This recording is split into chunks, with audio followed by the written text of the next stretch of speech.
Mis hermanos, muy buenas tardes. Dios los bendiga. Les envío un afectuoso saludo y además los animo a que continúe congregándose, aunque sea de manera virtual. Esto es parte importante para nuestra vida espiritual, pues el mantenernos atentos a la palabra de Dios nos da vida. La parábola del buen samaritano que estudiamos la semana pasada nos dejó una enseñanza excelente. Toda esta historia se desprende a partir de la pregunta hecha por un intérprete de la ley. La pregunta que le hizo a Jesús fue: ¿haciendo qué cosa heredaré la vida eterna? Yo espero que lo recuerde, ya que el día de hoy no tendremos la introducción acostumbrada, que por lo general es un breve recuento de lo que vimos la vez anterior.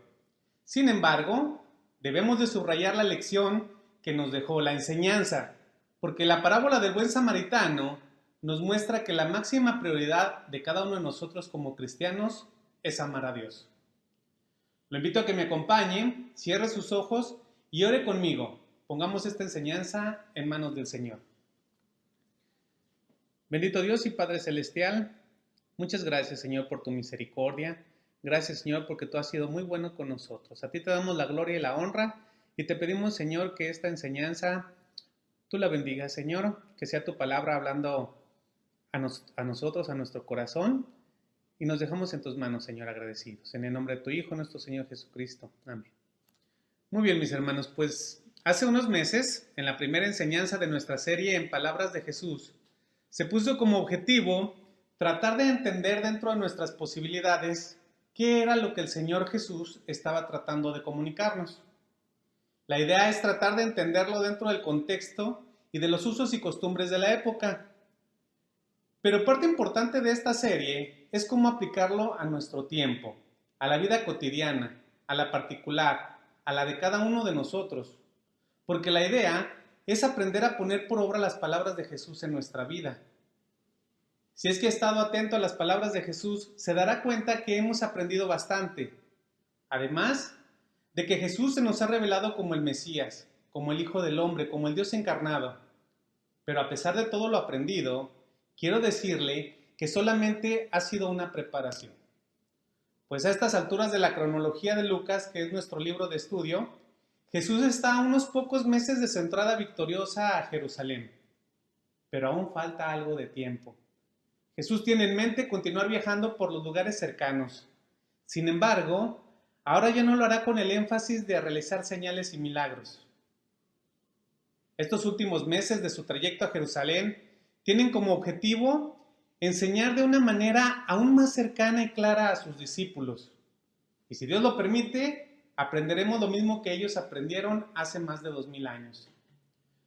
De aquí en adelante veremos temas importantes como la oración, el juicio divino, la hipocresía del humano, la persecución, el sufrimiento, el contentamiento, el dinero, la codicia, la generosidad, la mayordomía, la unidad, la justicia, la santidad, la humildad, el orgullo, la envidia, el costo de seguirle, el reino de Dios, el divorcio, el cielo, el infierno, el arrepentimiento, las prioridades, el perdón, la fe, la esperanza, entre muchos temas más. Porque todos estos conceptos son los que Jesús quiere grabar en el corazón de aquellos que se consideran sus discípulos. Por lo tanto, mis hermanos, es de suma importancia que estemos fundamentados desde la perspectiva de Jesús, porque esto nos servirá para poder vivir una vida que a Él le agrade. Las palabras de Jesús no solamente son persuasivas, sino que también son transformadoras. Y los cristianos sabemos que cuando Jesús habla es porque Dios mismo está hablando.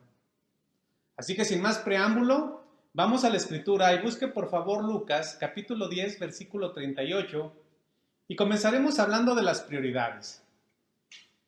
Básicamente el significado de la palabra prioridad es poner en orden de importancia las cosas, es ordenar las actividades cotidianas en una escala de valores, considerar qué es lo más importante para la vida de cada uno de nosotros. En general, este tema de las prioridades es subjetivo, porque como individuos, usted y yo, cada uno tiene prioridades diferentes. Para algunos tal vez la prioridad sea el trabajo, para otros su familia, para algunos más el servicio a Dios, para alguien puede ser el conocimiento o la salud, el deporte, la diversión, la escuela, los amigos, sus propiedades, su auto, etcétera, etcétera. Una prioridad es un asunto que se sitúa por encima de todo lo demás. Es aquello que se considera como lo más importante. Ya que hemos entendido el concepto, lanzaré una pregunta al aire. Usted y yo nos decimos cristianos, ¿cierto? Si nos decimos cristianos, ¿será verdad que nuestra prioridad es amar a Dios y tener comunión con Él sobre todas las cosas? Le dejo de tarea la respuesta. Vayamos a la historia y trate de imaginar la escena. Lucas 10, versículo 38. Aconteció que yendo de camino, entró en una aldea, y una mujer llamada Marta la recibió en su casa. Jesús era el invitado que muchos tal vez querían tener en su casa. Para esta mujer llamada Marta, el recibirlo era algo sumamente especial. El nombre Marta en arameo significa señora, y curiosamente se ajusta a la historia a la perfección, pues Marta básicamente es la señora de la casa, la responsable, es decir, ella era la anfitriona. Versículo 39. Marta, dice la escritura, esta tenía una hermana que se llamaba María, la cual, sentándose a los pies de Jesús, oía su palabra. Es decir, que María se acercó a Jesús tanto como le fue posible. Esto muestra el genuino interés en la enseñanza de este maestro. Sentarse a los pies del maestro era una posición típica de los alumnos de un rabino. Aunque en aquellos años las mujeres no eran recibidas como alumnas, Jesús no las rechazó. Con este acto rompió así los esquemas del hombre. María escuchaba con atención al maestro. Yo imagino su rostro radiante, emocionado, recibiendo la palabra, pues el mensaje de Jesús era poderoso, claro y veraz. Esta mujer, la hermana menor, mostró la actitud de un verdadero creyente, es decir, una disposición a escuchar la verdad que ha venido del cielo. Y ella empezó actuando de una manera práctica. Simplemente se sentó con humildad, con la humildad de un alumno, a escuchar. Esto es un buen ejemplo. Mis hermanos, esta es la actitud que todos los cristianos, al menos en teoría, deberíamos de tener. Versículo 40. Pero Marta se preocupaba con muchos quehaceres y acercándose dijo, Señor, ¿no te da cuidado que mi hermana me deje servir sola? Dile pues que me ayude. Podemos ver que Marta era una verdadera creyente, pues con gusto le recibió en su casa y lo reconoce como Señor. Pero aún, los verdaderos creyentes se pueden o nos podemos desenfocar de lo que realmente importa, de la principal prioridad. ¿Qué sucedió con Marta? Pues al estar preocupada haciendo múltiples actividades, no escuchaba claramente, no oía a detalle la enseñanza de Jesús. En otras palabras, no podía poner atención. Ella subía y bajaba por todos lados, escuchaba partes de lo que decía Jesús y tal vez se daba una idea, pero no entendía todo el concepto. Marta estaba preocupada por la casa, tal vez por la apariencia de la misma, que todo estuviera limpio. Estaba pensando en la comida, tal vez sentía que no había suficiente o si sería del agrado de todos, o incluso dónde dormiría en esa noche, o si sus áreas de descanso estaban totalmente limpias. Yo no sé cuántas cosas en las que puede pensar una persona y preocuparse. Y aquí cabe una aclaración. Lo que está haciendo Marta es un acto que tenemos de hacer todos los cristianos, es ser hospitalario. Y no tiene nada de malo, es más, la palabra de Dios ordena a los creyentes que debemos de practicar la hospitalidad. En el libro de Hebreos dice que algunos sin saberlo hospedaron ángeles. Y Pedro dijo, hospedaos los unos a los otros sin murmuraciones. Ser hospedadores, ser anfitriones es algo que de manera natural debemos de hacer los cristianos. E incluso en algunos, esto es un don dado por Dios. Pero entonces, aquí cabe la pregunta, ¿qué sucedió con Marta? ¿Por qué sus atenciones, el querer ser una buena anfitriona, son vistas como una preocupación? La respuesta es que ella se turbó, es decir, perdió de vista la prioridad.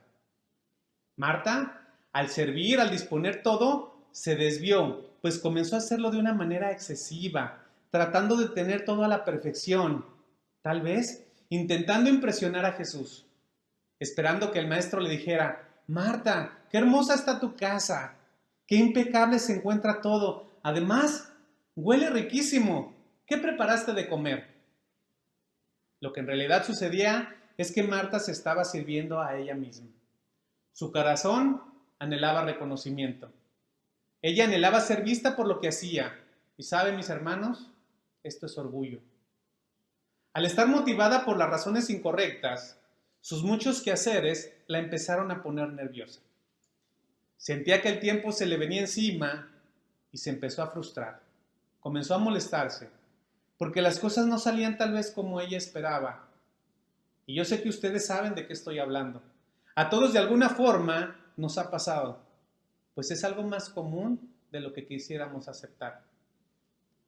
Marta dejó de lado la enseñanza, las palabras de Jesús, la bendición de estar con el Señor por estar tratando de hacer las cosas bien, pero haciéndolas con un trasfondo equivocado. Al tener las prioridades fuera de lugar, su alegría por servir se esfumó. Y la frustración, la molestia, el enojo salieron a la luz. Así que Marta encontró un lugar donde aventar todos esos sentimientos. Descargó su molestia en aquella persona que era la más cercana, su propia hermana. Dice ahí en el verso 40 que Marta, acercándose, dijo: Señor, ¿no te da cuidado de que mi hermana me deje servir sola? Dile pues que me ayude. ¿Qué palabras las de Marta? ¿Cuántos sentimientos salen de esta frase? Era tal su molestia que fue hasta con Jesús y lo interrumpió. Lanzó primero una acusación directa a Jesús, pues le dice: ¿qué no te importa que solo yo sirva? ¿Qué no tienes cuidado de mí? Esto en realidad, si lo vemos a detalle, era una ofensa. Decirle esto a aquel que en sí mismo es misericordioso y piadoso, que tiene cuidado de todo y de todos, decirle que no te das cuenta que no me ayuda, esto parece algo fuera de lugar. Era tal el enojo de Marta que va y le reclama. Sin embargo, Jesús la ve con amor. Jesús entiende su condición que es similar a la de muchos de nosotros. Marta, con estas palabras que dijo, muestra que también tiene envidia. Ella no quiere que su hermana disfrute. Quiere que se ponga a servir igual que ella. Se queja diciendo: mira a María, está ahí sentada, está de floja, está ahí contigo tranquilamente escuchando, mientras yo estoy aquí toda cansada. Pero vamos a las palabras de Jesús, quien de manera gentil, haciéndole de lado cualquier ápice de molestia, con amor, con cuidado y con misericordia le contesta. Versículo 41 de Lucas 10. Respondiendo Jesús le dijo: Marta, Marta, afanada y turbada estás con muchas cosas. Marta había estado trabajando de manera afanosa, metida en muchas tareas. Parecía que las cosas las quería hacer como para el Señor, pero era mentira. Y llegó el momento en que ya no pudo resistir y salió a la luz todo lo que tenía dentro. Jesús continuó diciéndole en versículo 42: Marta, pero solo una cosa es necesaria, y María ha escogido la buena parte, la cual no le será quitada. Marta le pidió a Jesús que le llamara la atención a María, pero Jesús, por el contrario, hace énfasis en que la decisión de María fue la mejor, pues María escogió la buena parte y de ninguna forma le sería esta quitada. El enfoque de Marta se perdió mientras ella estaba centrada en las cosas terrenales. Ella estaba enfocada en el pan y la comida del mundo, mientras que María estaba centrada en el pan de vida, en aquello que alimenta el alma. Qué contraste entre estas dos hermanas, entre estas dos creyentes. Pero ¿sabe? Así es la vida cristiana, así son las cosas. Por lo general, es más común ver a los cristianos actuando como Marta en vez de actuar como María.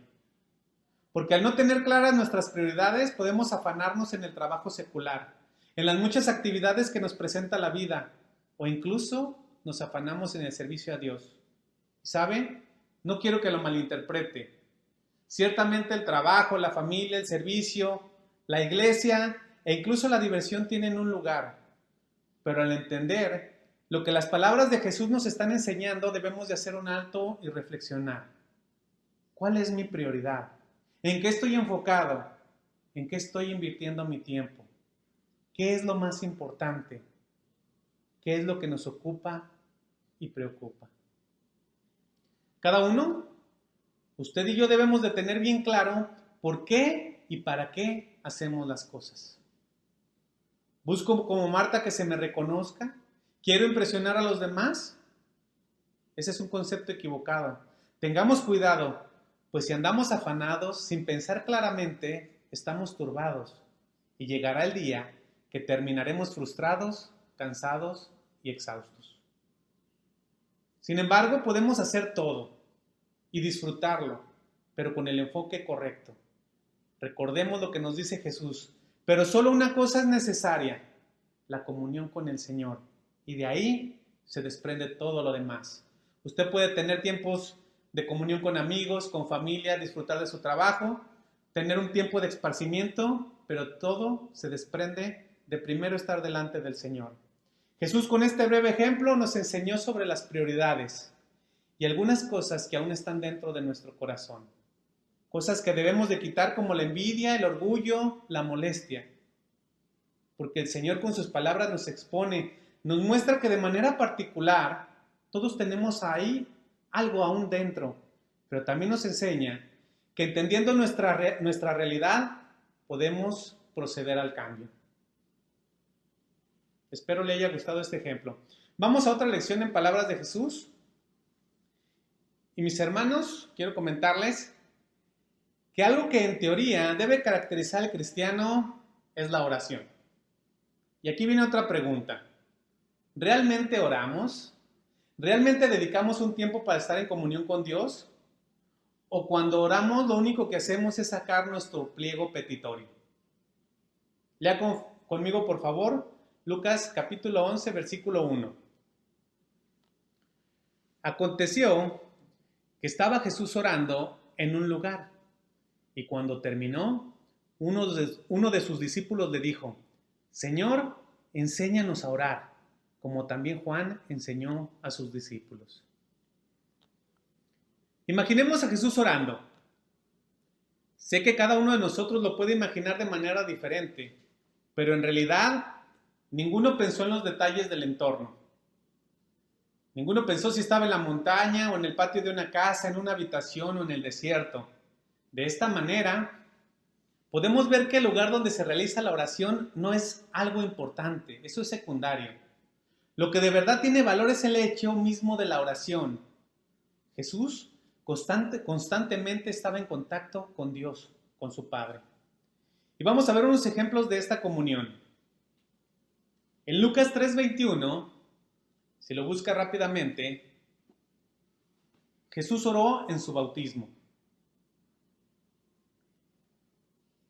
Lucas 3:21.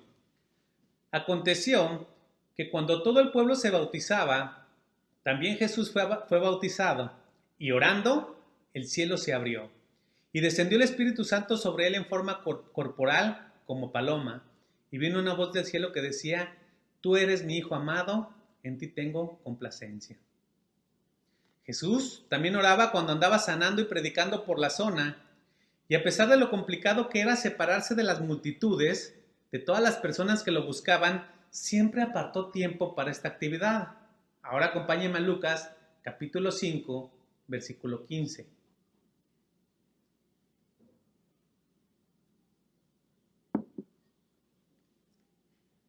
Pero su fama se extendía más, y se reunía mucha gente para oírle y para que le sanase de sus enfermedades. Versículo 16. Mas él se apartaba a lugares desiertos y oraba. Jesús oraba también antes de tomar una decisión. Vamos a un ejemplo. Lo hizo antes de elegir a los 12 discípulos. Lucas capítulo 6, versículo 12. En aquellos días, él fue al monte a orar y pasó la noche orando a Dios. Y cuando era de día, llamó a sus discípulos y escogió a 12 de ellos, a los cuales también llamó apóstoles. Jesús también oraba antes de consumir los alimentos. Esto lo encontramos en Mateo 15:36. Y tomando los 7 panes y los peces, dio gracias, es decir, oró, y los partió y dio a sus discípulos y los discípulos a la multitud. Con estos ejemplos vemos que Jesús siempre está orando.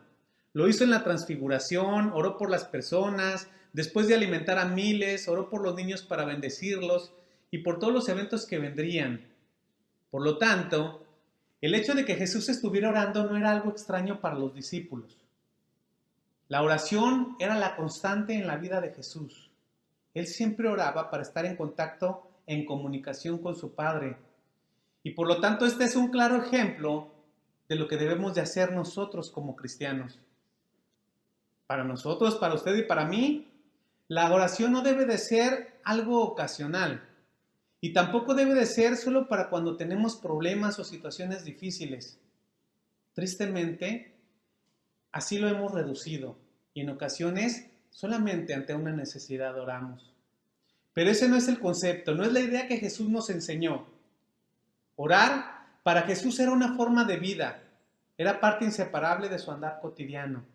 Regresemos a Lucas capítulo 11, versículo 1, por favor.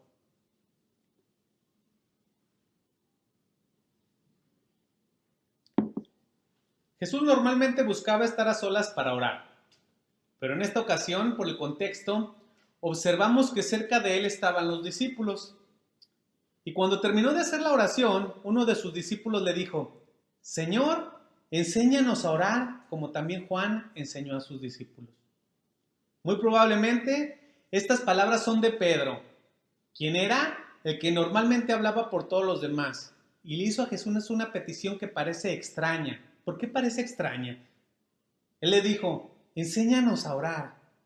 Teóricamente los discípulos estaban familiarizados con las oraciones. Los judíos eran un pueblo religioso. Ellos estaban acostumbrados a ver a los escribas y fariseos que amaban el orar de pie en las calles y en las plazas, todo para ser vistos por los hombres.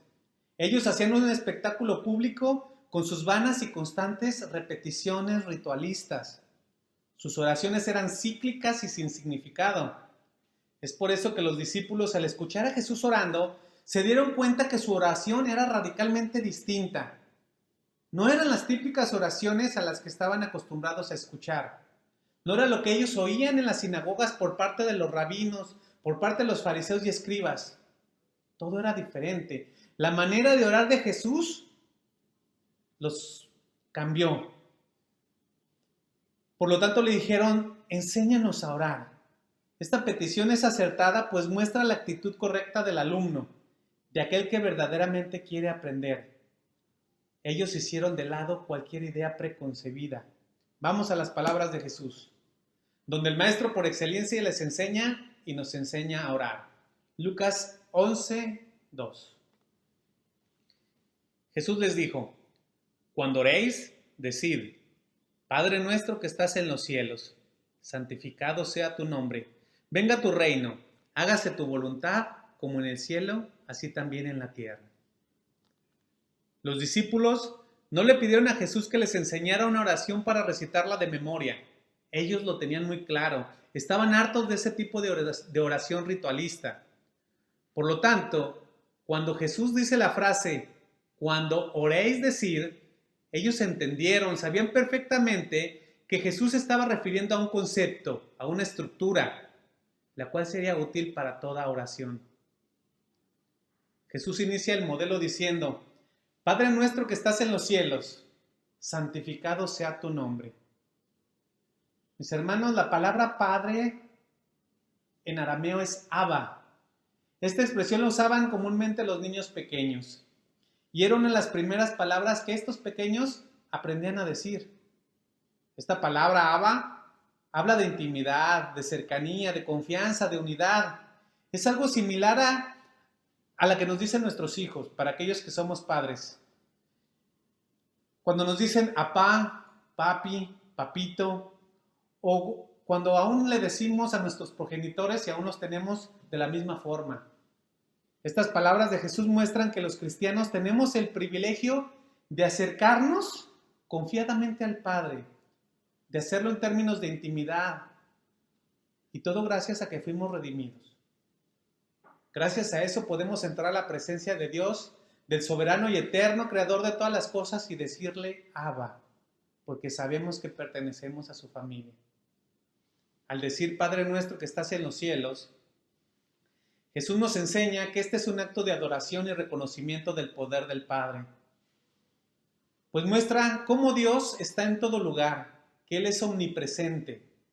Decir los cielos es una expresión que hace referencia a todo el universo, incluido cualquier cosa o lugar donde nos encontremos. Cuando usted y yo le reconocemos como Padre nuestro, estamos hablando de que podemos depositar nuestra confianza en Él. Sabemos que Dios está por encima de todas las circunstancias, de las actuales y futuras, y que Él siempre nos suplirá de todo lo que nos falte, porque en Él tenemos esperanza, protección, consuelo e instrucción. Pero aquí hay algo importante. Cuando somos hijos, y no se nos olvide, y esto aunque no nos guste, al ser hijos tenemos disciplina y corrección, porque ser hijos viene en paquete completo. Jesús después agrega, santificado sea tu nombre. ¿Qué significa santificado? Significa apartado, alabado, glorificado, exaltado. Por lo tanto, la idea es mantener en alto el nombre de Dios, mostrándole siempre reverencia y respeto. Es verlo como algo único, es estimarlo, es apreciarlo, es honrarlo, es adorarlo. Pero ¿cómo podemos hacer esto de una manera práctica? ¿O será acaso que Jesús solamente nos lo está enseñando de una manera verbal? De ninguna manera. Pedro dice en 1 de Pedro 3:15, santificad a Dios el Señor en vuestros corazones. ¿Qué implica esto? Implica que en cada momento de nuestra vida debemos de tener una conciencia de que estamos constantemente ante la presencia de Dios. En otras palabras, nuestra existencia, la forma en la que vivimos, cómo nos conducimos y lo que hacemos, debe de dar siempre la honra y la gloria a Dios. Esto nos enseña que la oración verdadera es la que empieza con un correcto entendimiento de quién es Dios y cuál es nuestra posición delante de Él. Porque solamente de esta forma la oración será agradable para Dios. Continuamos con el verso 2. Después Jesús dice, venga tu reino. En la historia humana han existido una gran cantidad de imperios, una gran cantidad de naciones y reinos, pero espiritualmente hablando, solo existen dos reinos. Aquel que está en poder de Satanás, es decir, el reino del mal, y por otro lado, el reino de Dios. En la actualidad, el reinado sobre el mundo es controlado por las tinieblas. Y como evidencia, solo tenemos que voltear alrededor, ver los miles de problemas y situaciones que se presentan cada día, los terribles abusos y los terribles daños que hace el hombre por todo el mundo. Por lo tanto, la expresión venga tu reino es una oración, es un anhelo, es una súplica que debemos de tener los creyentes de que ese gobierno soberano por parte de Dios al fin llegue. Esto es algo que los cristianos esperamos, porque nosotros ya no pertenecemos a este mundo. Y esta es una referencia al reino espiritual que ya está presente en el corazón de cada creyente. En Colosenses 1:3, si es tan amable, si lo busca por favor. Colosenses 1:13 dice, el cual nos ha librado de la potestad de las tinieblas y trasladado al reino de su amado Hijo. Este reino, mis hermanos, será completado en la segunda venida de nuestro Señor Jesucristo. Y ese día, ese reino, se instaurará porque la maldad será destruida y se establecerán nuevos cielos y nueva tierra. Continuamos leyendo en el versículo donde estamos. Dice Jesús, hágase tu voluntad como en el cielo, así también en la tierra. Desde la caída del hombre en el huerto del Edén, el hombre ha hecho su soberana voluntad. Ha establecido la dirección de su vida y se considera a sí mismo como el constructor de su destino. El hombre es orgulloso y ególatra, pero Jesús nos enseña a los creyentes que debemos de hacer de lado esa forma de pensar, abandonando nuestro ego, nuestro yo, rechazar la vida centrada en nosotros mismos. Y sabemos que esto no es tarea fácil.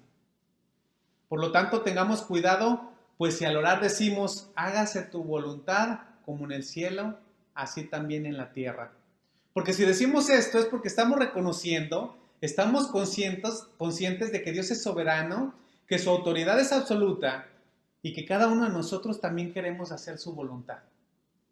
Y esa es la pregunta, ¿realmente queremos hacer su voluntad? Porque orar porque se haga la voluntad de Dios es dejar de dormir, es despertarnos del estado pecaminoso en el que muchas veces nos encontramos, es negarnos a cualquier cosa que no esté dentro de la voluntad y del agrado de Dios. Recordemos que Jesús nos está enseñando a orar y que este es un modelo a seguir, por lo tanto las expresiones Padre, santificado sea tu nombre, venga tu reino y hágase tu voluntad, tienen que ver con Dios y con su gloria. En pocas palabras, todo esto es adoración y reconocimiento a Dios. Y siempre, siempre, de alguna forma, deben de estar incluidas en nuestras oraciones.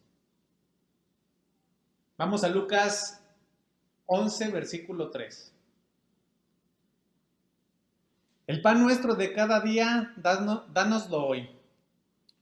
Cuando oramos, el pan nuestro de cada día, dánoslo hoy, también estamos reconociendo que Dios es nuestro sustentador, nuestro proveedor.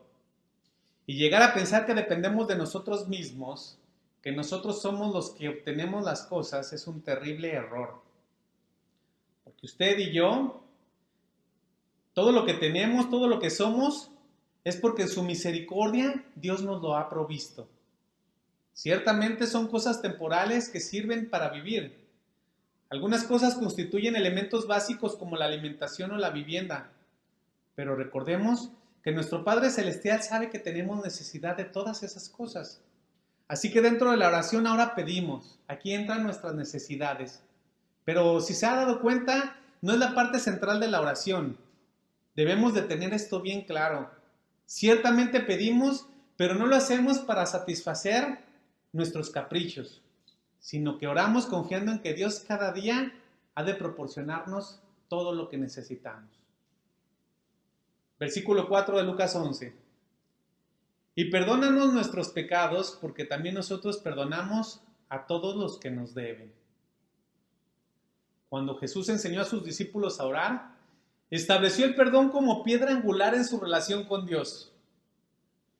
Todos sabemos que el pecado es el problema mortal que enfrenta la humanidad. Y la falta de perdón es un pecado. Por lo tanto, el perdón es la mayor necesidad humana. Como cristianos, usted y yo sabemos que Dios ha perdonado nuestros pecados. Por lo tanto, debemos ahora perdonar a quienes nos ofendieron. Y bueno, se dice fácil, pero en la práctica, humanamente hablando, esto es complicadísimo. Es en extremo difícil. Y saben nuestras fuerzas, perdonar puede ser algo imposible. Sin embargo, como creyentes, el vivir sin perdonar es una incongruencia. Es cierto que podemos pasar por situaciones difíciles y que tal vez tardemos tiempo en entenderlo, pero un creyente verdadero terminará por perdonar. La falta de perdón muestra inmadurez, pero también muestra falta de misericordia. Porque si no perdonamos, es porque no hemos entendido que nosotros mismos, junto con todos los demás seres humanos, necesitamos ser perdonados. Y cuando un cristiano no perdona, se está metiendo en un terreno muy difícil. De entrada está pecando. Sin embargo, quiero aclarar que por la gracia de Dios no pierde su salvación, pero sí pierde otras cosas.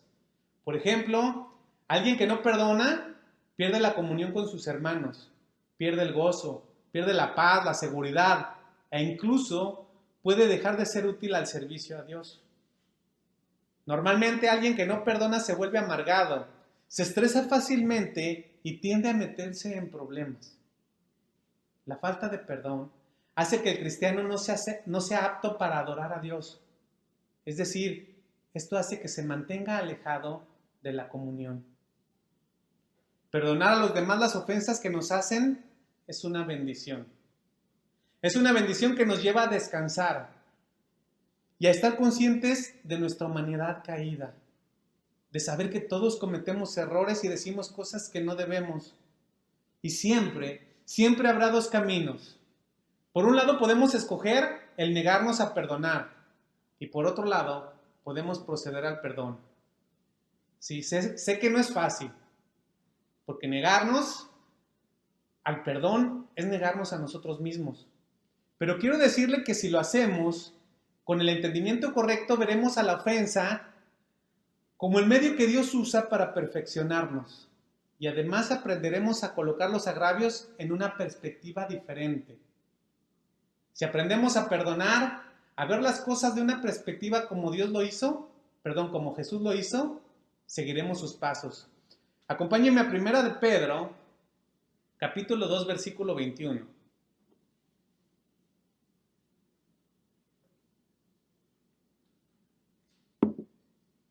Aquí encontramos el ejemplo de Jesús. Dice, pues para esto fuisteis llamados, porque también Cristo padeció por nosotros, dejándonos ejemplo, subraya ejemplo, para que sigáis sus pisadas, el cual no hizo pecado ni se halló engaño en su boca, quien cuando le maldecían no respondía con maldición, cuando padecía no amenazaba, sino que encomendaba la causa a aquel que juzga justamente. Ese es el camino, mis hermanos. Ese es el camino para perdonar, encomendar los agravios al que juzga justamente. Es un proceso. En esta última parte de Lucas 11:4, en el modelo de oración, Jesús dice, y no nos metáis en tentación, mas líbranos del mal. Esta petición parece fuera de todo contexto, parece fuera de lugar, porque en Santiago 1:13 dice que Dios no tienta a nadie. Por lo tanto, parece ilógico pedirle a Dios que no haga lo que ya prometió que jamás haría.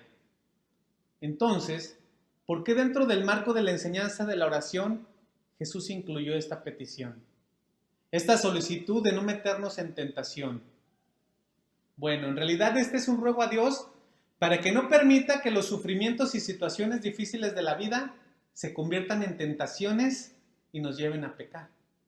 Esto lo podemos entender mejor en 1 Corintios 10:13. Ahí encontramos que no nos ha sobrevenido ninguna tentación que no sea humana, pero fiel es Dios, que no os dejará ser tentados más de lo que podéis resistir, sino que dará también juntamente con la tentación la salida para que podáis soportar. Pero si alguien no busca la salida, es porque desea estar en la tentación, dentro de, pues nadie es llevado a pecar involuntariamente. Esta siempre será una decisión, porque cuando alguien es tentado, puede quedar atrapado y seducido por culpa de su propia concupiscencia. Así que Dios nos libra del mal, porque juntamente con la tentación está la salida, mas la decisión es personal. Concluyo con esto. En estas pocas palabras de Jesús, en este modelo de oración del Padre Nuestro que nos ha dado, está toda nuestra vida. Cubre nuestras necesidades físicas, nuestras necesidades mentales y por supuesto las necesidades espirituales. En este modelo nuestro Señor Jesús menciona de manera general lo que debe de comprender la oración. Jesús no entra en detalles, ya que cada uno de nosotros tendremos necesidades y situaciones particulares. Y cuando oremos, cada uno de nosotros haremos tan extensas y detalladas las oraciones como queramos.